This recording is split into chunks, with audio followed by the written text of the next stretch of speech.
ఘనమైనవి నీ కార్యములు నా ఎడల, స్థిరమైనవి నీ ఆలోచనలు నా యేసయ్యా. కృపలను పొందుచు కృతజ్ఞత కలిగి స్తుతులర్పించెదను అన్ని వేళలా. కృపలను పొందుచు కృతజ్ఞత కలిగి స్తుతులర్పించెదను అన్ని వేళలా.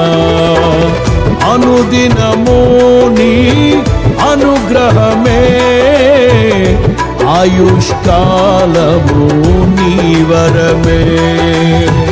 అనుదినము నీ అనుగ్రహమే, ఆయుష్కాలము నీ వరమే.